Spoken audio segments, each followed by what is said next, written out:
In English.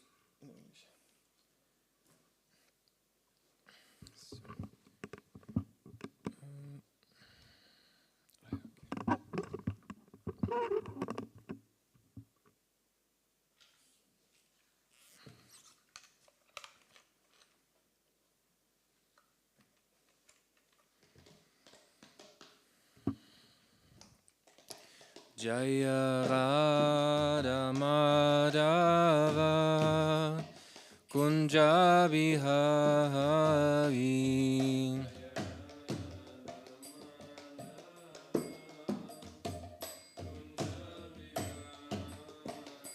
Jaya Radha Madhava Kunja Bihari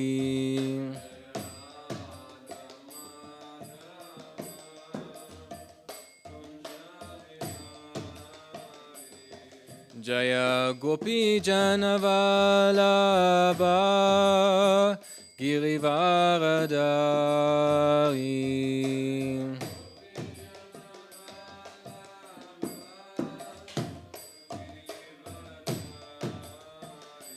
Jaya Gopi Janavalabha Girivaradari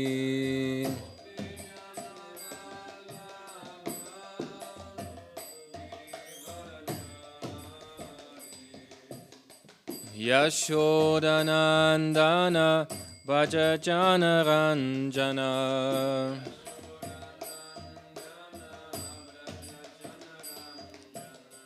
Yashodanandana Vajajana Ranjana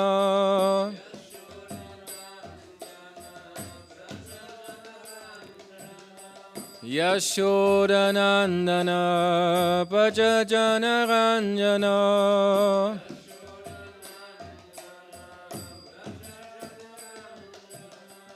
Yamunatira Vanachari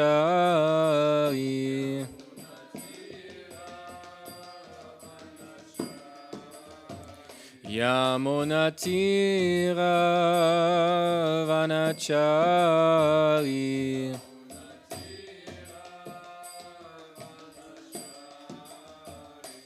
Jaya Radha Madhava Kunja Bihari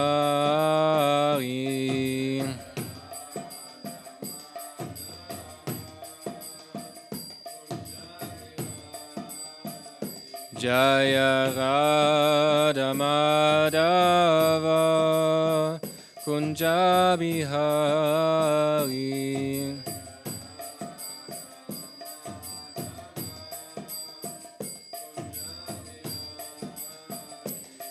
Hare Krishna, Hare Krishna, Krishna Krishna, Hare Hare, Hare Rama, Hare Rama, Rama Rama, Hare Hare.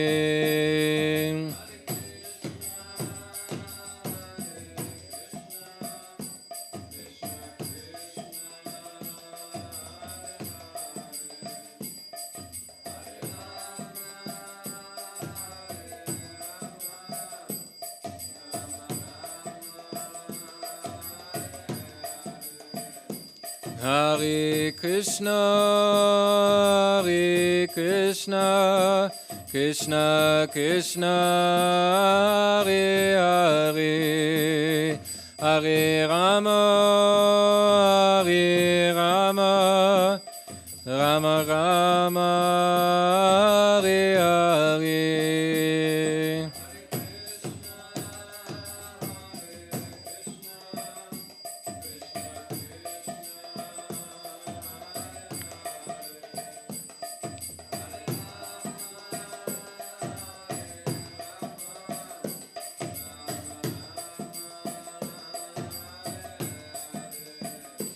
Jaya Pralanisima, Pralanisima, Pralanisima, Jaya Pralanisima.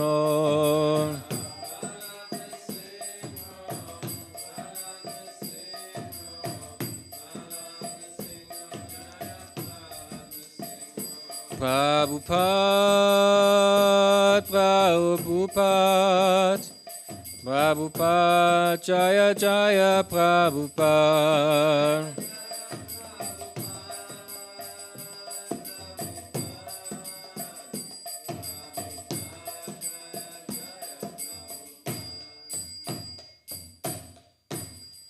Itai Gora Premanandi.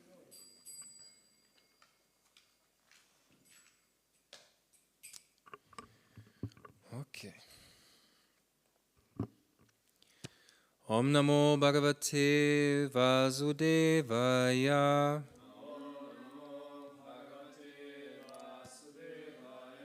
Om Namo Bhagavate Vasudevaya.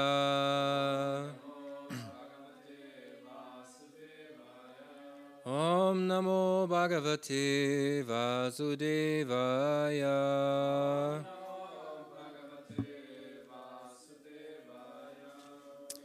We are reading from Bhagavad Gita, chapter 2, text 50.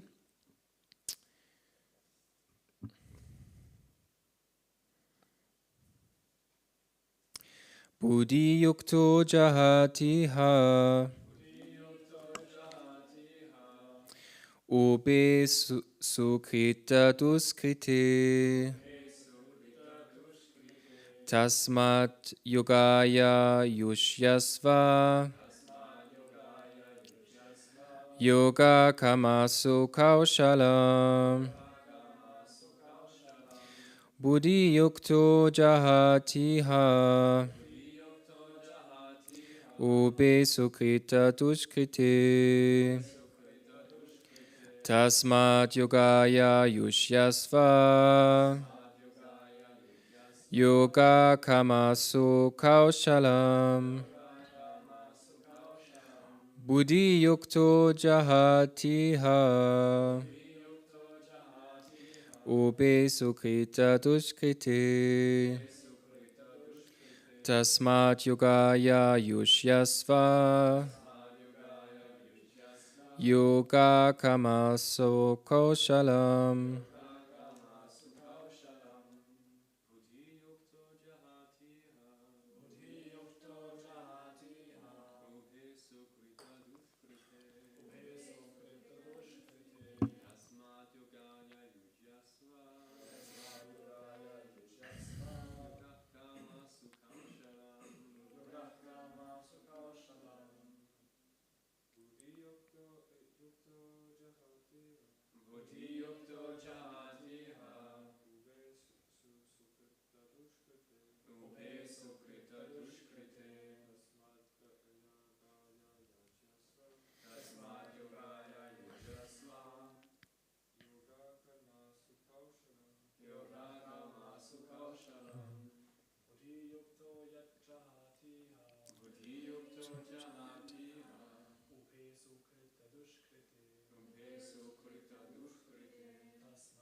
yukto jahatiha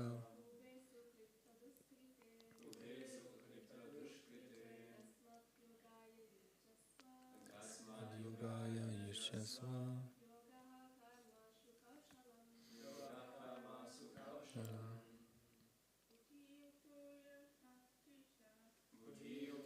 jahatiha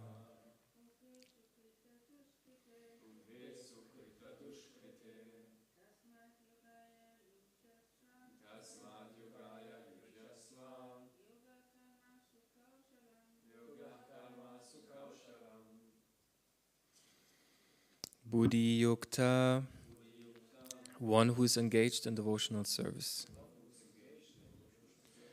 Jahati, can get rid of. Iha, in this life.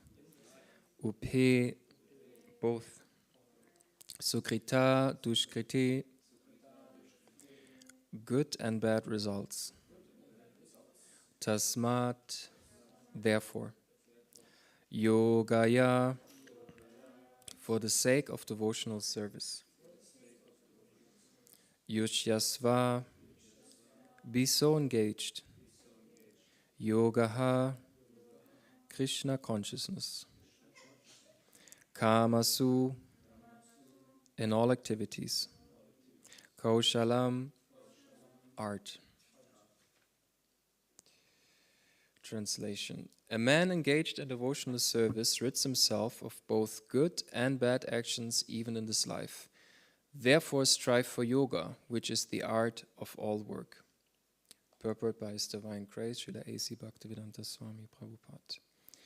Since time immemorial, each living entity has accumulated the various reactions of his good and bad work.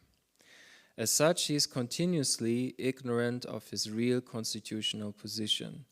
One's ignorance can be removed by the instructions of the Bhagavad Gita, which teaches one to surrender unto Lord Sri Krishna in all respects and become liberated from the chained victimization of action and reaction, birth after birth. Arjuna is therefore advised to act in Krishna consciousness, the purifying process of resultant action. Read one more time the translation. A man engaged in devotional service rids himself of both good and bad actions even in his life. Therefore strive for yoga, which is the art of all work.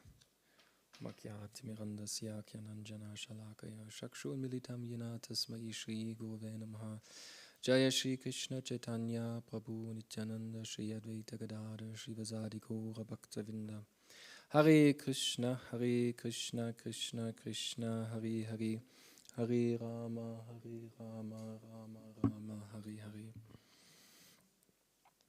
Okay, so this verse is very straightforward. It describes how when we engage in devotional service, we free ourselves from our karma.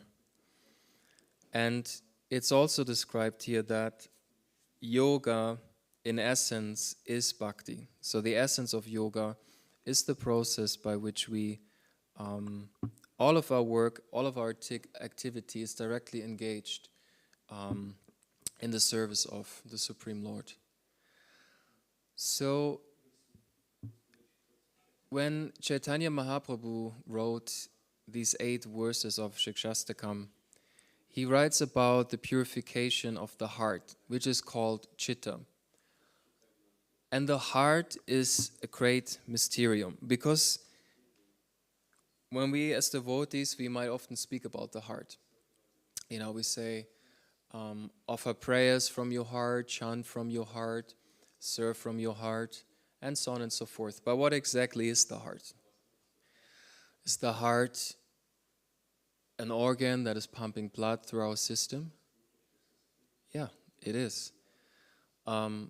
Is our heart somehow connected to our emotions? Of course, you know, when we contemplate how we are feeling, or generally when people speak about emotions, they refer to their heart. They will not refer to their head. So the heart is a great mysterium in the sense that emotions, the seat of the mind and even the seat of the intelligence, but they also speak of the heart as the seat of the soul. That means that in our modern world, the head, the brain is seen as the main focus. Yeah? That's kind of like what science is focused on, that is seen as the seat of life and intelligence and so on and so forth. But the Vedas speak about the heart being the essence, the heart being the source of energy, the source of... You can see the heart as the higher intelligence of Mahat Buddhi that is also in the heart. These, by the way, these are all things Prabhupada speaks about in the purports of Srimad-Bhagavatam and Chaitanya Charitamrita. And the 5th point is the level of the heart where we describe the soul, the Atma, the consciousness, the pure consciousness. Now, when we approach the heart, we naturally approach consciousness. And consciousness is such a great mystery, even for science today. what really is consciousness? What is it all about? And it's in kind of like the easiest way to indicate the presence of the soul through the presence of consciousness. It's the easiest way to make sense of the philosophy. So Prabhupada always writes the symptom of the soul is consciousness.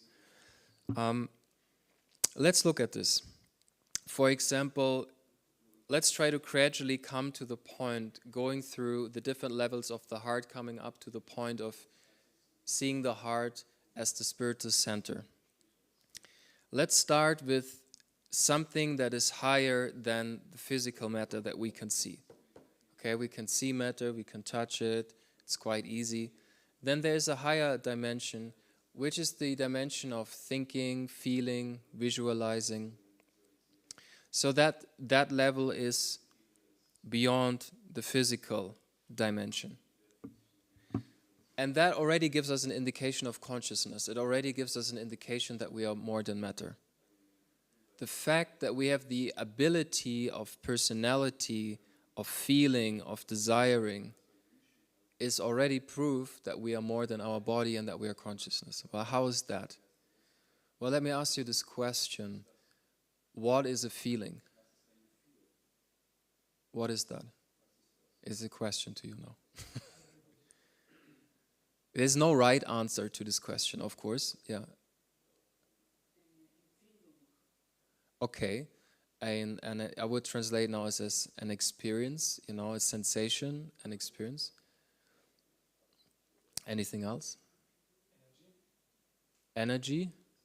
Okay. Anything else? Yeah. Reaction.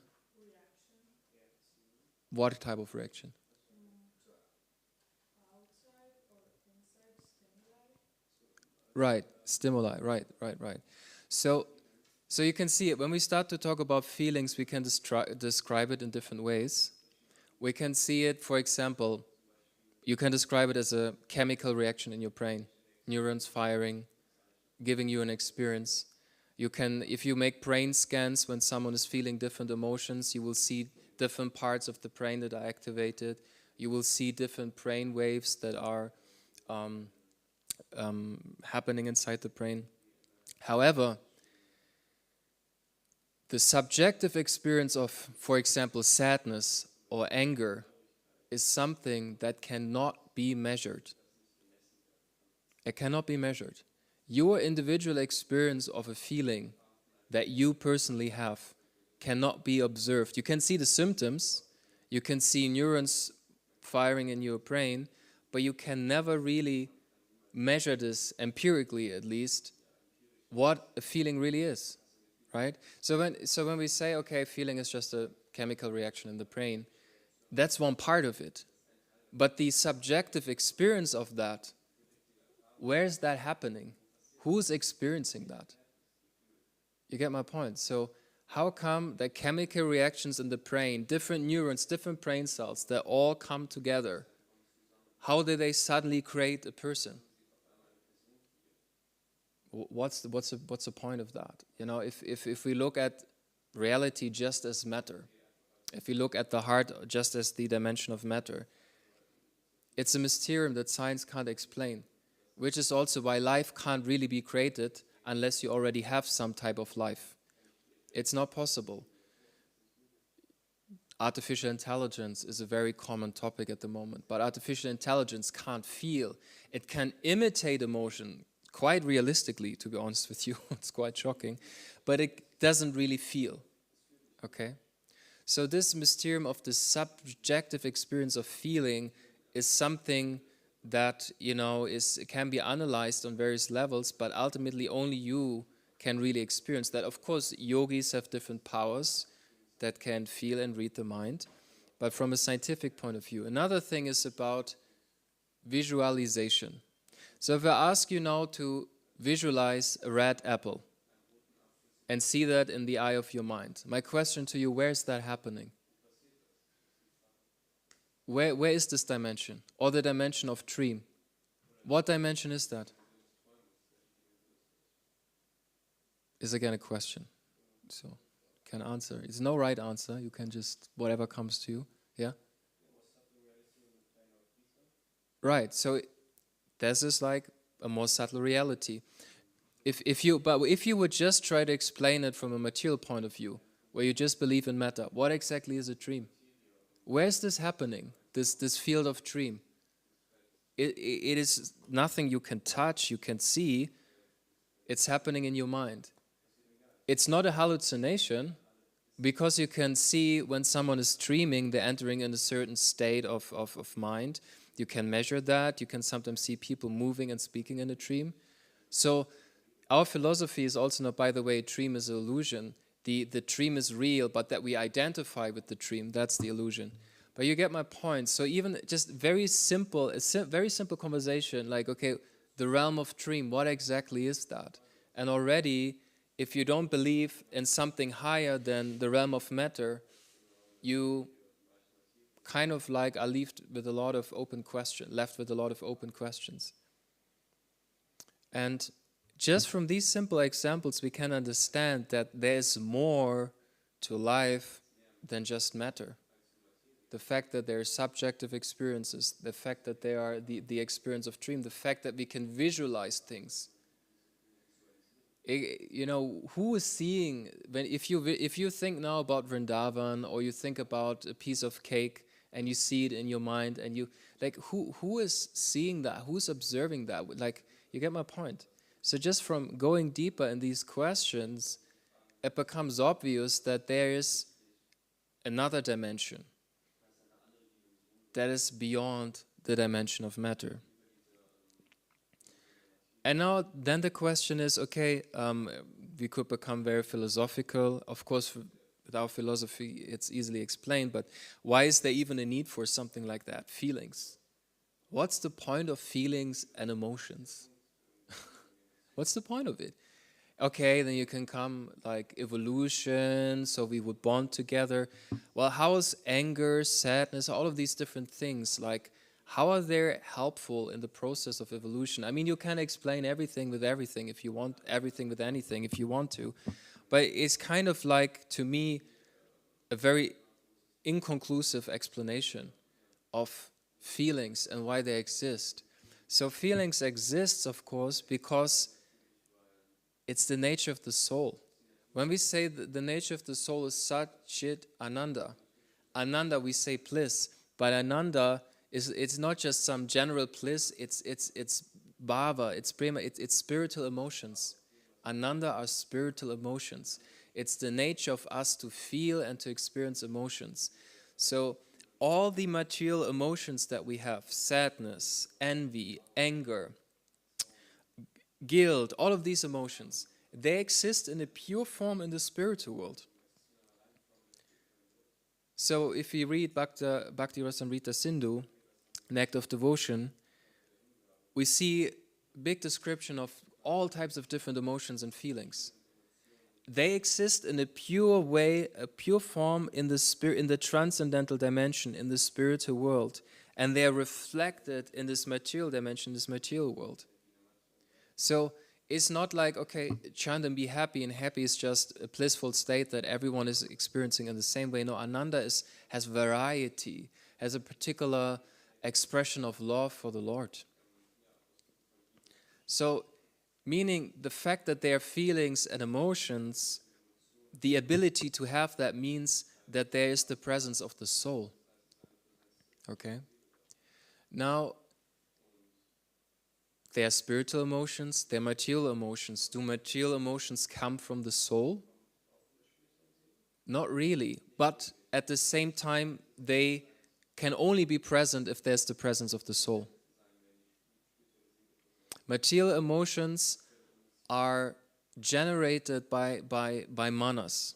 You know, we have ahankara, manas, buddhi, chitta, 4 elements of the mind, as described in the 26th chapter of Srimad-Bhagavatam.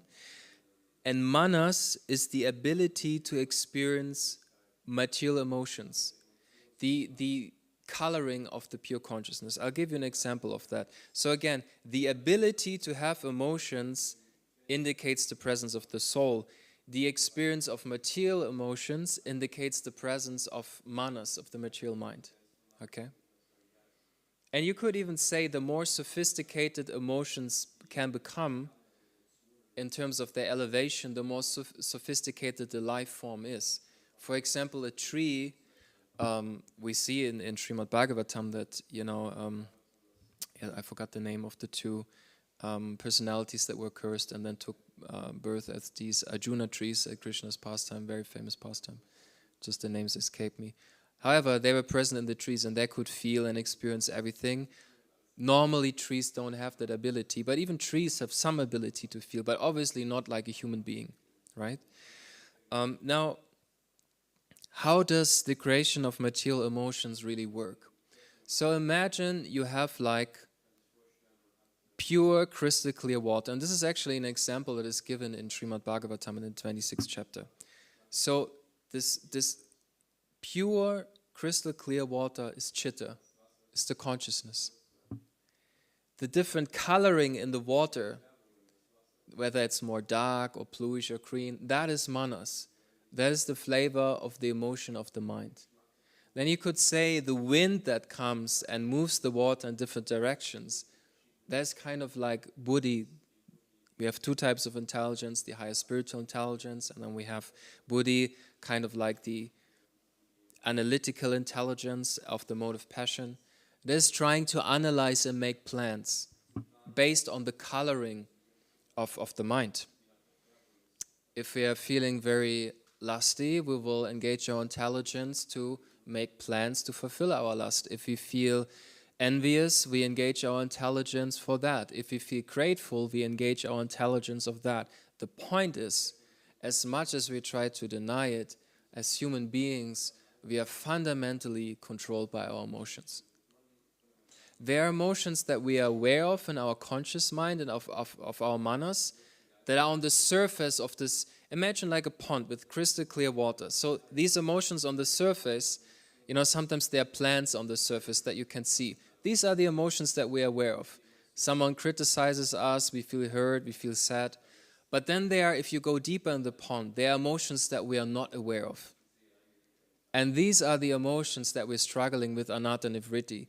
Why we again face again and again and again and again the same challenge every day. And we feel stuck because they are deeper impressions that lie deeper within the mind, emotions that we're not even aware of that push us in certain directions. In Carl Jung, I believe he used to say, this is kind of a famous psychologist that studied, the ancient Indian philosophy. He calls it like shadow emotions. I'm not fully sure if it exactly originates from him, but he's often described. He uses this term at least. So these inner subconscious emotions that we are not aware of, they control us. And the problem is, if our sadhana does not have enough potency, it will not reach to the depth of the pond. Are you still with me with the pond analogy? Is it understandable? Yeah? If you don't understand, please raise your hand. Huh? Sadhana, okay. So sadhana, you could say sadhana is sat dana, eternal wealth. It means your spiritual practice. So if our meditation, if our mantra meditation, if our japa, if our chanting of the holy name is not going deep enough, then we don't purify these deeper inner emotions. And did you know that? It's like, as soon as you become angry at someone, they control you now. If I know how to make you angry, I can control you like anything. So if we become angry, next time we can remember this. Do I want to give all my power to the person I'm angry about? Or do I want to keep this in myself?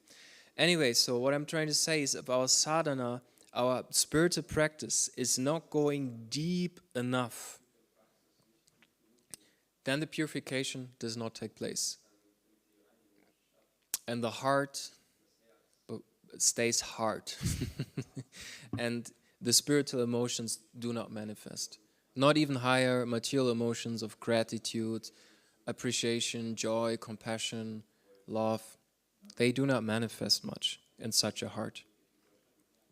Now the question is then, how can our practice become deeper? There are many things anything from you that you want to say? What deepens our spiritual practice? I mean, there's hundreds of things that you could say now. Anyone wants to say? Yeah? Reflection, okay, what else? Just a word or two, yeah? Just sadhusanga, prayers, okay? Yes, faith is a good one. I mean, these are all good ones, yeah? To be present in the moment, yeah? Appreciation for the devotees, okay. Determination, yes. So, Shraddha, faith, is the beginning and is the end. To the extent we are actually deeply convinced that when we are chanting, we are purifying our heart, that when we are chanting, gradually our spiritual Svarupa becomes revealed, that when we chant, we are going to experience what is prominent in the Shastra. To that extent, the holy name is going to reveal itself, himself, herself. Anyway, so faith is something that is developed through the different things you mentioned, through sadhu sangha, being with other people who have faith. It is also developed through spiritual intelligence. And a very simple way, I mean, there's so many things you could say about faith and how to develop it, but there's a very practical thing. You read Shastra, you read these books, you read the ancient books, you practice what is written there, and you get a personal experience of what is written in the books. For example, Prabhupada writes, chant and you'll be happy. So you chant, you're miserable, your faith is not going up, of course. Prabhupada writes, okay, if you're in Sattva Guna, these things will happen. We don't do that, then we don't, if we don't follow that and practice that, we're not going to develop faith. My point is, faith is not something that in the beginning it's blindly. Sure, in the beginning you come in the spiritual community, you have no idea what you're talking about, you just imitate other devotees, you dress like them, you start talking like them, you have no idea what's going on. I know how it was when I went in the temple, I had no idea what's going on. I read Bhagavad Gita, I was chanting 16 rounds, and then I come in the temple room and there are these personalities, Gauranga, I had no idea who that is, it took me a week to find that out. I was thinking, that must be Radha and Krishna. Who is Gauranga? Oh, it's Chaitanya Mahaprabhu. Okay, Prabhupada wrote about that. So in the beginning, we don't have really a clue. But at some point, we need to get experiences. And spiritual experiences come through surrender. Now, what is surrender? And now we're coming back to the point of feelings. Prabhupada said, you should chant the holy name like a baby that cries for its mother. Now, what does that mean? How do you cry out like a baby for its mother? Anything you have to say about that? Helpless, yeah? Anything else? Non-stop, yes. So you're very intensely absorbed. Yeah? Maybe with trust that she will respond. Very nice, yeah, but trust that she'll respond. Yes, yeah, very good. Anything else? So, these different things that you were saying, like the faith that the trust that she will respond, the kind of like hope and trust and faith, the continuous, chanting and calling out, the helpless state. These are all emotions. So Prabhupada said two things about mantra meditation. One is to be attentive, but the other aspect is the aspect of emotion. If we don't have emotions in our heart while we practice spiritual life, then we taking the essence of bhakti away. Because Ananda, the bhakti means an exchange of emotions. So if we go in front of the Lord and we pray, Dear Nishingadev, please bless me so that I can serve the devotees nicely.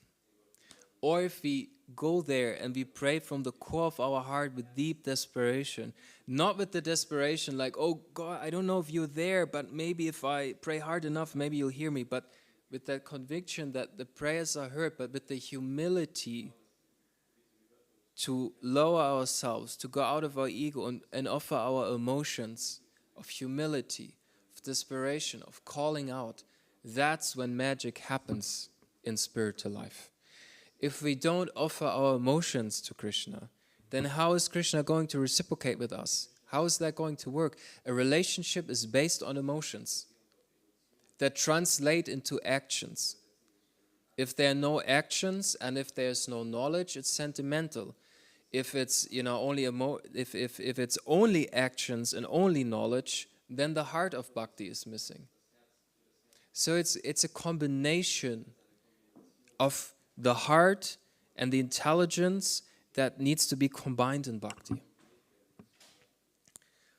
When we, for example, like a few days ago, I felt quite overwhelmed with my mind. I even had like some physical pain. And then I came to the point where, whatever abilities that I have, which I tried to heal myself, nothing really worked. And then I was thinking, okay, let's just chant and pray and chant and pray. And I noticed that it took me half an hour to even get in the state from which I could really pray from my heart. I noticed how my ego was like, no, I don't want. And to continuously try to call out and to really feel helpless, that's when you can reconnect to the energy of Sat Chit Ananda. Because eventually you break through your mind, you break through your ego, and you really connect to the soul through prayers. If they're genuinely done from the heart, not if they're done mechanically, with blind faith and no trust of reciprocation. And anyway, so I felt that I could really see how my consciousness was going from really trying to control the situation in the way that I wanted to into a state of fully letting go. Even to the extent when that physical pain disappeared. Now, we don't pray because we want some special reciprocation, but my point is, if we don't put our heart into our practices, then spiritual life will be very dry. And our relationships will be so dry. When Rupa Goswami writes about the 6 loving exchanges, by the way, which are they? The yoga love language of Rupa Goswami, what is it? The 6 different types. Come on. Yes, these are 2. Yes, and? Yes. So the first 2 or 4, easy, right? I like to understand. Give prasad, receive prasad. I find it very interesting that it's not just about giving, but it's also about receiving. Isn't that interesting? Because devotional service is always about giving, giving, giving. But Rupa Goswami writes about receiving. So when someone gives us a gift, it's also an art of how to receive it in a nice way. Prasadam, I'm sure you go down and take prasadam, and there are different types of devotees that are serving, Some almost like dump the prasadam on the plate that the entire plate shakes, So some people, but sometimes, sometimes people serve with such love, so much consideration, that it's incredible. Just like I don't have so much experience with prasadam. Some devotees, they joined because of prasadam. I don't know. My purity is not high enough. But one time I was sitting in Goloka Dham, the temple, and I took the first spoon of prasadam, and suddenly my heart was moved with so much love that I was like, what is happening here? And then I went into the kitchen and I opened the door and I saw the 2 most blissful devotees I've ever seen, and then all my questions were answered. So they cooked with so much love that you could taste the love as you were eating. Yeah. So, but what I want to talk about is revealing your mind in confidence and also hearing someone revealing their mind in confidence. It is one of our spiritual practices. Krishna says in Bhagavad Gita 10:8 or 10:9,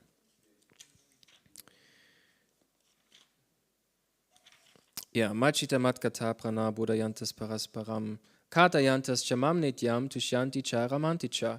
How are devotees happy? The thoughts of my pure devotees dwell in me. Their lives are fully devoted to my service. And now, here's the important part.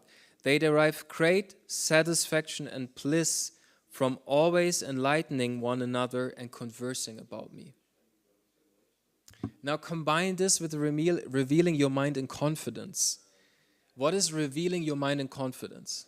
Give me some example. What is that? Come on. Yeah. Okay, some anarthas. Yeah. Emotions one has, yeah. Yeah. Being truthful. Yes, being truthful, yes. So, what that exactly means is, of course, up to the individual ultimately. But surely, if you're just speaking about the weather and about the service that needs to be done and the service that was done, meaning the things that you need to do and that you have done, and then the conversation remains on this mental level. But what really moves you right now in your life? You know, like of course we don't talk like that to everyone, but to speak about the heart, what moves you? How are you feeling about your life right now, about your spiritual practice, about what is happening for you right now? That's how we feel more nourished in our spiritual life. If we keep everything to ourselves and we put on the I'm a good devotee mask, then we don't have to be surprised if we don't feel nourished. And when you have that emotional connection, that human connection with the devotee, and then you start to add Krishna in the conversation. You start to add speaking about the Lord. When you already have built that relationship of trust, then it becomes so sweet. But when you remain impersonal, then, I mean, in one sense, you joined the wrong movement. We have the most personal movement in the spiritual world. It's all about relationships. It's not like it's you and Krishna and that's it. In one sense, yes. In one sense, it's all about Krishna. At the same time, it's all about the relationships that are centered around Krishna. There's so much love that the spiritual associates have for each other because they share the love of Krishna. So our love for Krishna in this world, our love for God is expressed in how we deal with each other. And if you want to build a community, and if you want to create trust and lasting relationships, then you have to have some people in that community who you can reveal and open your heart to. And the people should not be like very senior or very junior, but ideally even peers. You know, people that have come with you in the temple, are on the same level, they're your friends, friendship. A community, how does a community happen? You know, so many ways, but friendship is definitely one aspect. Even the guru and disciple have this relationship of friendship. So as a community, as we come together, as devotees, as we come together, it's so important to nourish our hearts with each other and to make time for that. It's not a waste of time to spend time with each other. As much pressure as there is on getting things done and so many different other things, we have to make time for our personal relationships with each other. It is so important. You know, any brahmachari that wants to stay brahmachari can only stay brahmachari if they have at least that one close brahmachari friend. Brahmachari means monk. The same as a grihastha couple, you know, if they don't develop a strong loving relationship with each other, then how they're going to be together and serving together. So this has to be our priority in our movement, in our community. Instead of focusing what goes right, what goes wrong, you know, and getting absorbed in all of these different things, how things should be done, it is at least equally, and I would say much more important, that we stay united and that we have appreciation for each other. Sri Chaitanya Mahaprabhu said in Chaitanya Bhagavat, he said there are two things required to achieve perfection. Anyone knows this particular statement? He said two things. Two things. One is very obvious, chanting of the holy name. But what's the second one? To not criticize others. Sri Chaitanya Mahaprabhu said, just do these two things, chant the holy name, and don't criticize others, and you will go back to Godhead. So when I was brahmachari, I started to read a little bit in Hari Bhakti Vilas. It's that, our book with most rules and regulations and things you should do and things you should not do. And one of the rules is, for example, you shouldn't touch your feet. So then I was sitting in the brahmachari class, and then there was a very prominent sannyasi, guru and leader giving that class. And what did he do? He took his hand, put it on his feet, and he didn't leave it. He started, massaging his feet a little bit, and I was there as a new bhakta, and I was really getting disturbed. Like, I just read these rules and regulations, and oh my God, Fortunately, I quickly could understand that this is, of course, nonsense that was going on in my mind. But we always have to understand, the balance in spiritual life. The balance between rules and regulations and between the heart and between remaining relationships. What's the point of going around and criticizing others, judging others, and like pointing out other people's faults, even in our mind? I tell you something. One time I was at the airport with my spiritual master. I was one of the first times I met him. And so I was standing there, and I went in front of him and I offered a prayer. And apparently, like my spiritual master is very, he really looks at you and he wants to understand if, where this prayer comes from. But he was very, very pleased with that prayer that I offered. So he was patting my head and expressing that he's pleased with that. And then, I left, and then there was a Prabhupada disciple sitting there. Don't worry, I'm getting to the interesting part. And they were saying, wow, what a nice prayer. And I was thinking like, yes, what a nice prayer I'm offering. But before that was happening, I was experiencing something very special in my heart. But it was taken away in a moment. Because as the devotees were standing there and talking, and I was kind of like enjoying my inner bliss and my appreciation of my spiritual master and the praise I received from a disciple of Srila Prabhupada, I saw there was a lady and she was crying. Because my spiritual master was leaving, she was crying, and the devotees were saying, you see this? She's crying. And I was saying, she's just sentimental. And within a second, any bliss that I had experienced in my heart, and it was really a special experience, was instantly gone. Away, gone, completely gone. No one had heard this, just my friend. It was completely gone. It was very painful. It was very painful. I'm sure you've experienced this, when you experience this higher spiritual happiness during kirtan and japa, and when it's taken from you, it's very painful. It's very painful. And I realized that, of course, I had committed offense. She didn't hear it. She was not there. No one there heard it. Just my brahmachari friend heard it, and he was my senior, and he even laughed because he didn't take it seriously. But still, all the mercy was gone. So, although it's said in the scriptures, in Kali Yuga, offenses in the mind don't count, don't be fooled. Don't be stupid. What happens here directly affects your heart.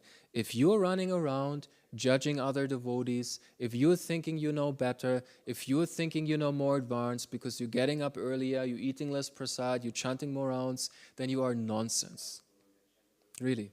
Absolute nonsense. Complete stupidity. Because as soon as you think you are better than someone.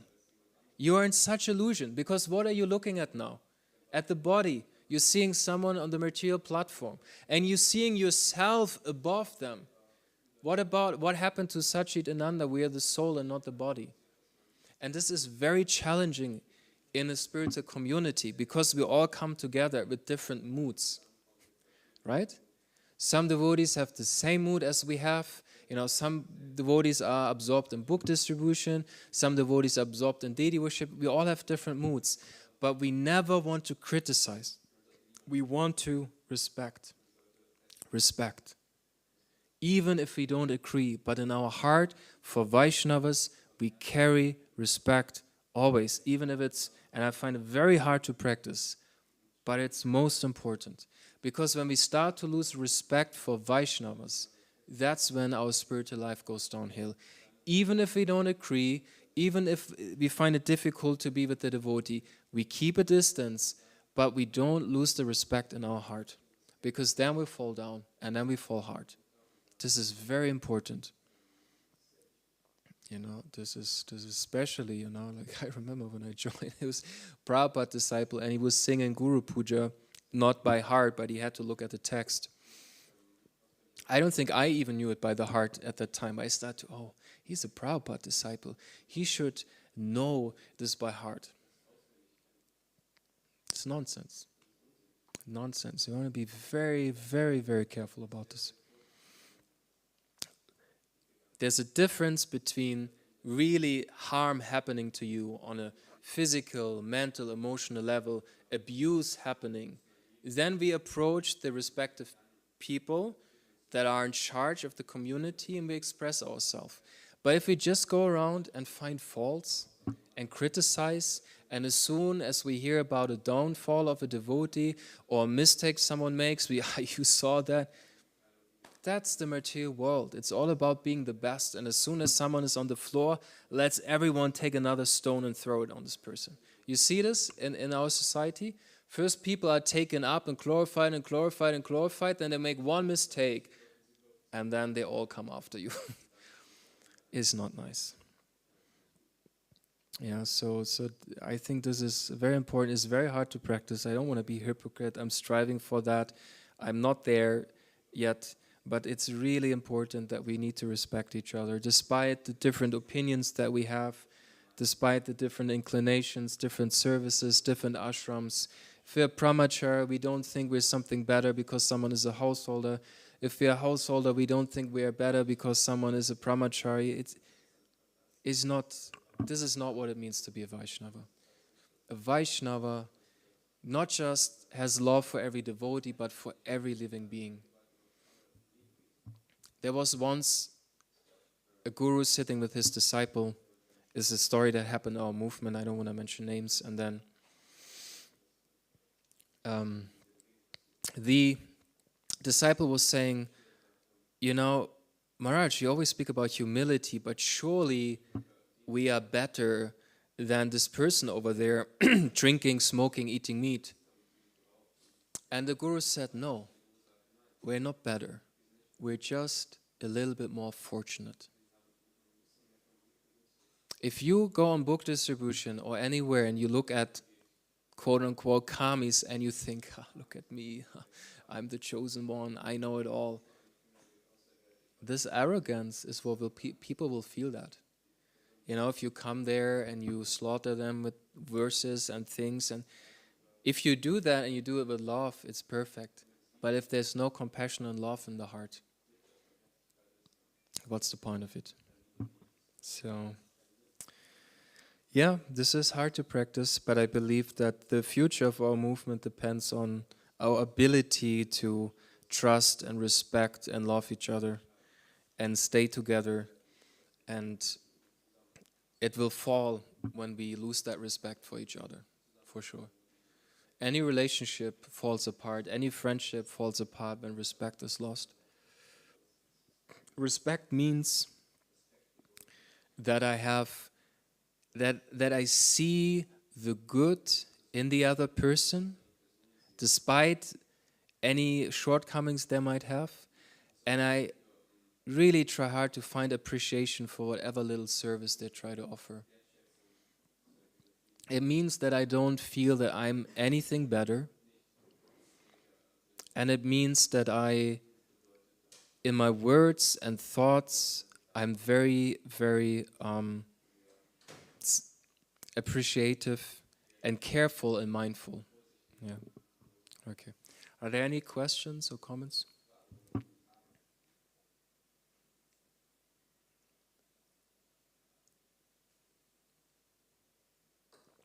Mm-hmm.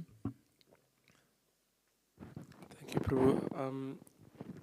You were speaking before about faith at a certain point, and you were speaking how we really have to be convinced that it purifies also the chanting of the holy name, and that means also faith.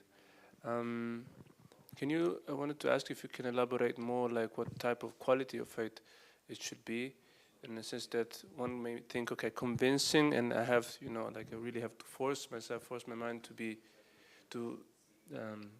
just on the level of the mind that it purifies me. But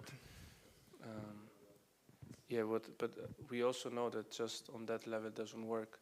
So if you can speak more on what type of faith and how that develop, what are we talking about? What kind of faith? Yeah, I mean, there are two types of faith. I don't know the Sanskrit name now exactly, but it's social faith and shastric faith.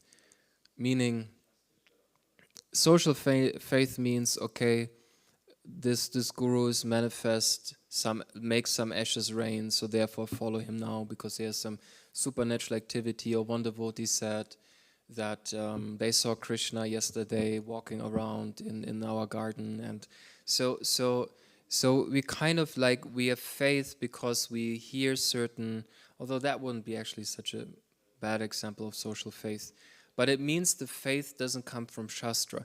So if we want to develop faith in the holy name, we have to hear from people, and there are devotees in our movement that have dedicated their entire life to the holy name. They've written books about it, they've given lectures about it. And these types of devotees, when we hear from them, when we listen, and then if we practice, faith in the holy name comes really through practice, like hearing of the holy name and sincerely practicing, and really also quantity. Like the more you chant and the more you surrender in your chanting, meaning like you're honestly chanting, you're like, Krishna, I want to experience you in the holy name. I really want to know if you are non-different from the holy name. I really want to experience you, like with humility. Then the holy name, reveals himself. So we have here even japa workshop that is going on, that is happening. That's amazing. All these different things help to deepen the faith, but definitely studying the Shastra, not reading Prabhupada's books, but actually studying them, deeply understanding them also helps a lot. Yeah, especially your spiritual master, very strongly. This is another you don't want to underestimate it. Once you choose a spiritual master, you need to start following the mood of your spiritual master. So what is the mood of my spiritual master? What is he emphasizing? What is he really contemplating about in his heart? Understanding this is the key for the holy name. Tamal Krishna Goswami said, my japa is my personal time of association with Srila Prabhupada. So the holy name is also deeply connected to the guru, because the guru gives you the holy name. And when you chant the holy name, the sound transcends, from Brahma, all the different sages, to Srila Prabhupada, to your spiritual master, and is then passed on to you. Because the beats you are chanting on, even if you're not initiated, just that connection in your heart that you want to make, the potency is there. So that Shabda Brahmana, this potency of the sound, the Shakti of the sound is in the holy name. And anyway, I don't want to go into it, but Vishwanath Chakravarti Thakur makes a beautiful description of the holy name travels through our subtle body until it reaches the heart. But yeah, I mean, there's a lot to speak about that, but I think, yeah. Jai Shri Shri Palatni Shingadev Ki. Any other question?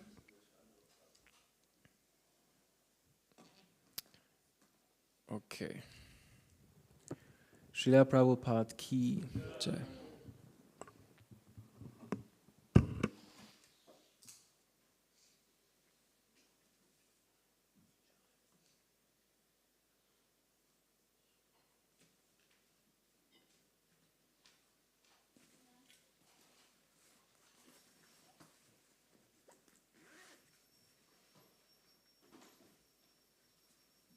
Prabhu, bist du hier für die Vorlage?